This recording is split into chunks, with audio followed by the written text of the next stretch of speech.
It was just after 3 o'clock in the morning when two teenage girls heard a woman scream through the fog. Then, silence. Seconds later, they watched a truck disappear into the darkness.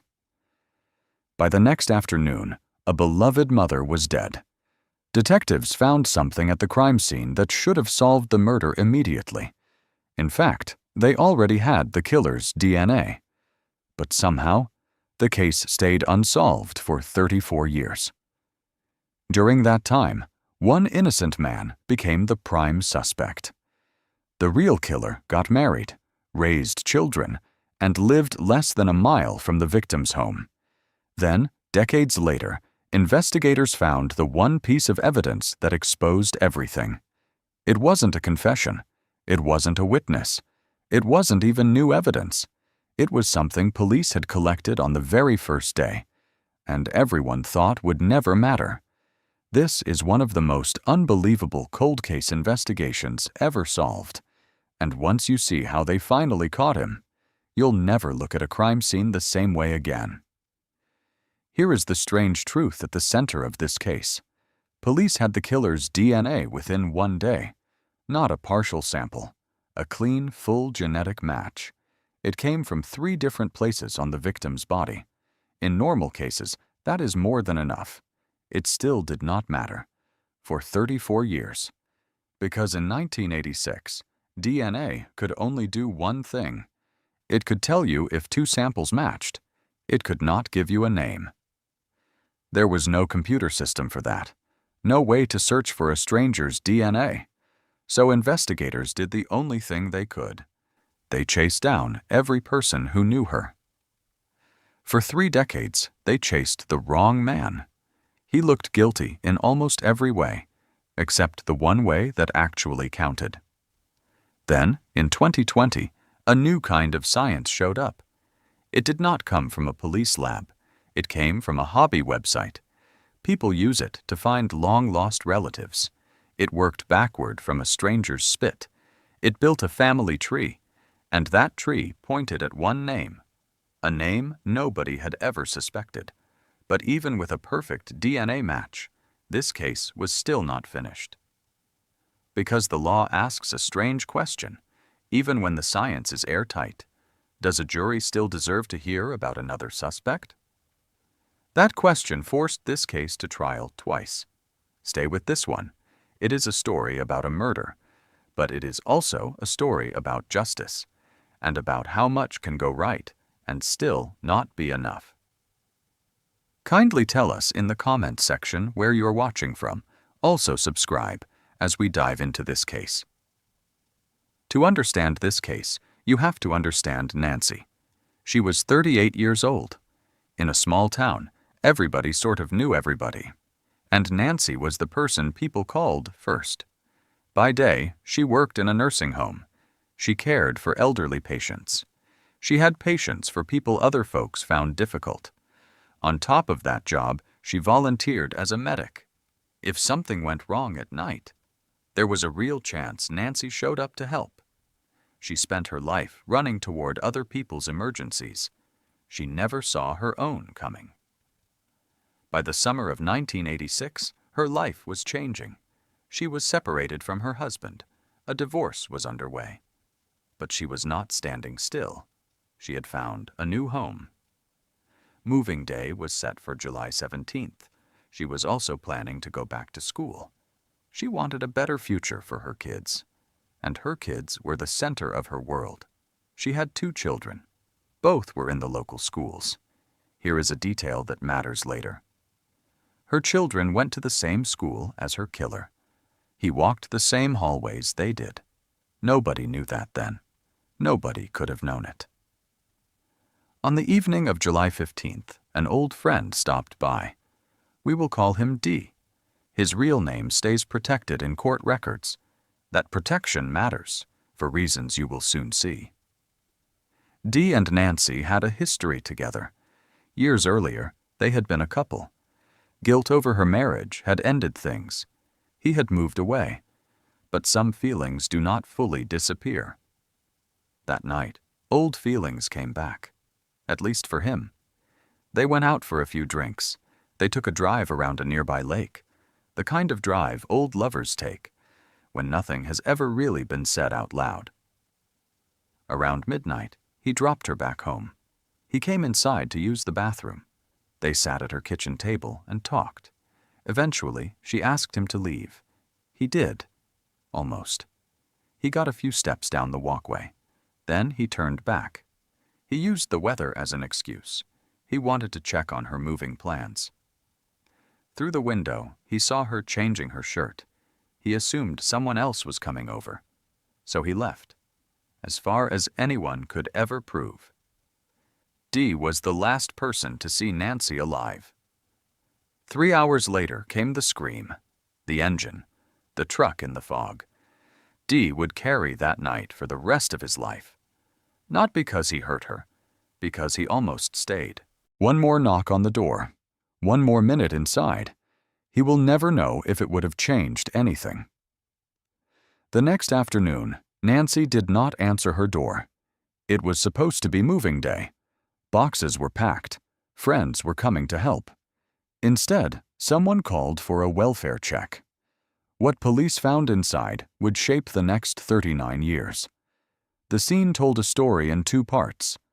Part 1 happened outside, in the yard. Just beside her back door, police found something odd, a wide patch of grass, completely flattened. This was not a place someone had simply stood. This was a place someone had fought for their life. Nearby, on the ground, they found her keys. They had been knocked loose during that struggle. And right next to the grass, they found something else, a small pile of vomit. Whoever attacked Nancy had gotten sick during the fight. Nobody in 1986 knew what that detail was worth. But the officers on scene made one key choice. They saved it. The attack then moved inside the house. Nancy's body was found on her bed. She was partly covered by a comforter. Her clothes were damp and covered in grass clippings. Grass clippings were on her skin too. That connected the fight outside to the room inside. The examiner's findings were simple and brutal. Bruises were concentrated on her neck and collarbone. There were no defensive wounds on her arms. There were no defensive wounds on her hands. Think about what that means for a moment. It means the attack happened fast. She barely had a chance to fight back. The cause of death was strangulation by hand. The manner of death was ruled a homicide. A woman who spent her life helping others in crisis had no one to help her in hers. Here is where the case takes its first twist. In some ways, investigators had already won. They just did not know it yet. During the exam, doctors collected key body samples. They found signs of recent sexual contact. It happened within 2 days of her death. Doctors also scraped material from under her fingernails. From those samples, the lab pulled one clean genetic profile. It belonged to one single man. Add in the vomit sample from the yard, and investigators had something remarkable. 2 separate samples, both pointing to the same man. Whoever left that vomit in the yard was the same man whose DNA was on her body. In forensic terms, this was about as strong as it gets. There was just one problem, one huge, decades-long problem. In 1986, there was no way to search DNA, no national system, no way to type in a sample and get a name. All investigators had was a perfect genetic fingerprint, and no way at all to read it. So they turned to the only tool they had left: people, memories, old suspicions, and almost right away they found someone who fit. For over 3 decades, one man carried all the suspicion. It was Dee, the same man who dropped her home. On paper, the case against him looked terrible. Dee had history with Nancy. By his own words, he never fully let go. He had been writing her letters. The letters grew more intense over time. In one, he wrote a line that haunted him forever. He wrote, "I get so mad I could wring your neck." He wrote that 2 months before her murder. He had also driven by her house once. He saw another man's car parked outside. He told police it hurt him deeply. He suspected she was seeing someone new. Then there was his vehicle. Dee owned a gray truck with a topper. That matched what witnesses saw in her driveway that night. Early testing on hair from the bedroom carpet also pointed to him. And then there was something Dee told police years later. It sounded less like a denial and more like a man questioning his own mind. He said, "Did I drive over there in my sleep and kill her and not know it?" Motive. Opportunity. A matching truck. Hair evidence. Dee looked exactly like the suspect police dream of finding, but the real DNA, the body samples, the vomit, none of it matched him, not even close. Investigators were stuck. They had a suspect who matched every clue on paper, and physical evidence that refused to confirm any of it. Without a match, they had no legal case, so Dee remained under suspicion for decades. Everyone suspected him. No one could ever charge him, which meant the real killer was not just free. He was free while an innocent man took the blame. Through the late 80s and into the 90s, work continued. Detectives moved the only way they could, person by person. They interviewed more than 100 people. In 1986 alone, they tested blood from dozens of local men. Every single test came back negative. In the summer of 2002, the case got new energy. State cold case investigators reopened the file. They worked alongside local police once again. This time, they had a better DNA test. It could pull clearer results from old damaged samples. It was a real step forward. It still was not enough. In 2006, the case aired on a crime TV show. The reward for information grew to $50,000. Detectives used the attention to run more interviews. They tested DNA from over 100 more men. Still, nothing. And here is the part that is hard to accept. The real killer, Michael Allen Carbo Jr., was never tested. He had no criminal record, nothing that would ever flag him in a database. He was never a suspect in the original 1986 search. As far as the file was concerned, he did not exist. He lived quietly, less than a mile from Nancy's house. He went completely unnoticed, while 200 other men had their DNA checked instead. By the late 2000s, the case went cold again. Genuinely cold. The kind of cold where families stop expecting a call. Nobody could have guessed where the answer would come from. Not another interview. Not another sweep of the town. It would come from a website people use for family history. By 2019, a new method was changing cold cases everywhere. It is called genetic genealogy. That fall, local police hired a lab to try it. Here is what made this method different. Old DNA testing checks about 20 small markers. That is great for confirming a match you already suspect, but it is almost useless for finding a stranger. Unless that stranger is already in a police database, and Carbo was never in that database. He had never been arrested for anything. This new method works differently. In December 2019, the old DNA sample went to a special lab.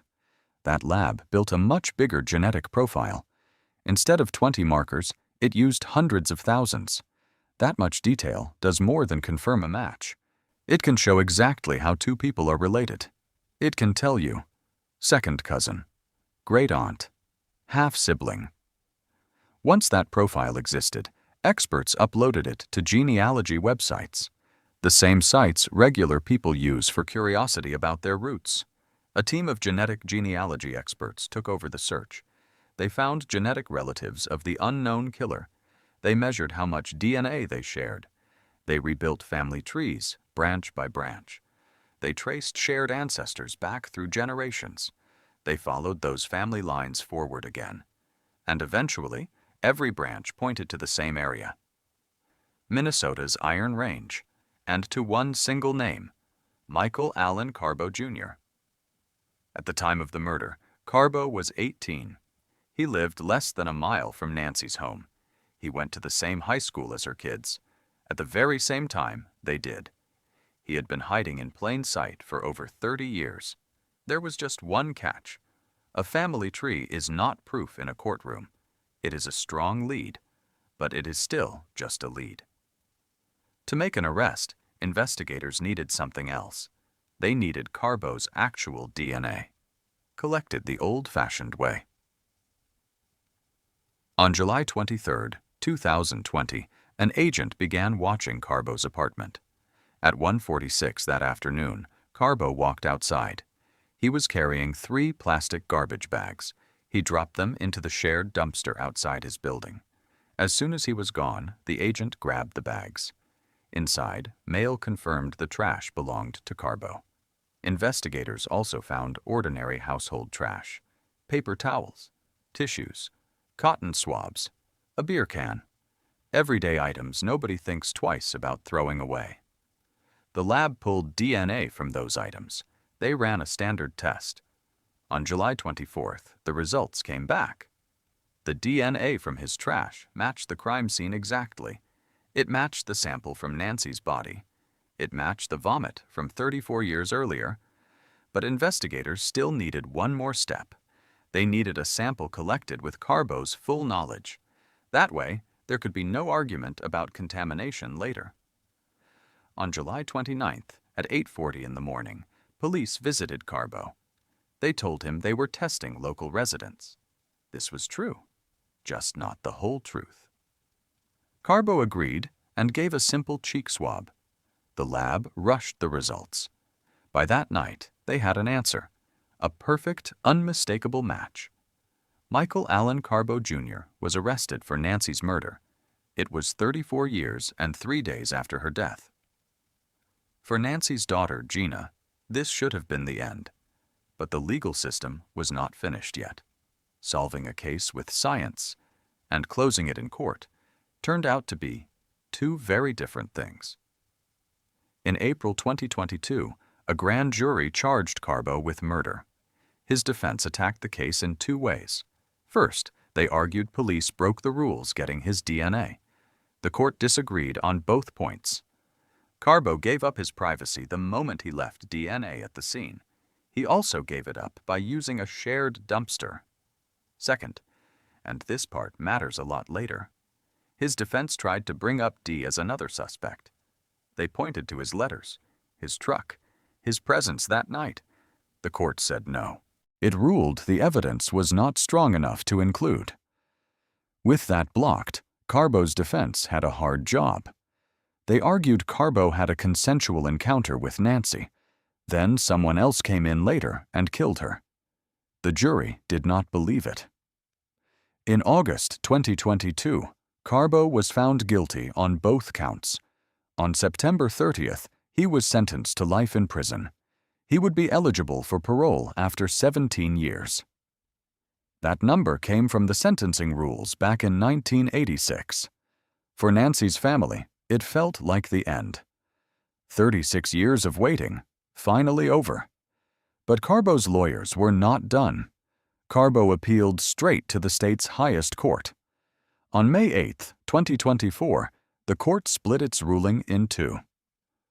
On the DNA question, the court sided with prosecutors completely. Carbo had no right to privacy over DNA left at a crime scene, or over trash left in a shared dumpster. The science behind the case stayed untouched. But on the second question, the court disagreed with the earlier trial. It ruled that blocking the evidence about D was a mistake. A defendant has the right to present a full defense, and the evidence about D was strong enough to matter. Blocking it entirely was not a small error. It was a serious legal one. The case was sent back for a brand new trial. For Gina, the news felt like a second tragedy. The man who killed her mother had already been convicted. He was already sentenced, already serving life. Now, they would have to do it all again, testify again, relive it again, in front of strangers. The second trial started in January 2025. This time, the jury heard everything. Every letter. Every theory about DD was called to testify in person. Jurors heard his letters read out loud. They heard the line about wringing her neck. They heard about his truck and his strange comment about his own memory. On paper, it sounded like real doubt. But prosecutors had an answer for every piece of it. Dee's hair was only a possible match. Carbo's DNA was a certain one. It was in the body samples.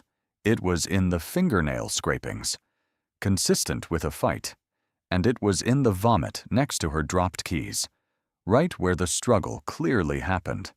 Carbo took the stand himself. He said he had no memory of that night. He blamed alcohol and drugs. He insisted any encounter must have been consensual.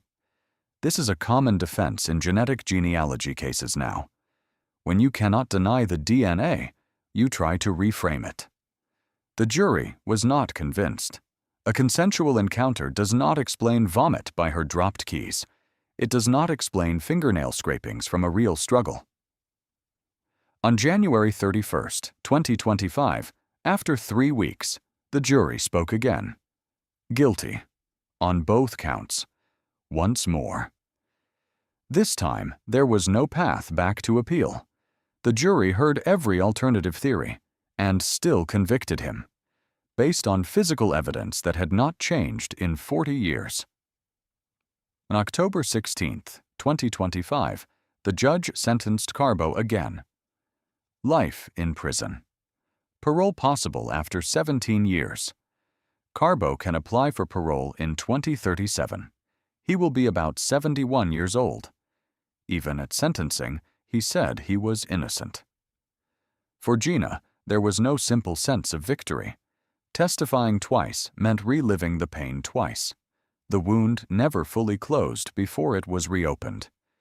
Here is what this case actually teaches us. None of the science in 2020 would have mattered if officers in 1986 had not made one small choice. They bagged a pile of vomit in the grass. Decades before anyone knew what DNA could become. That is the real lesson here.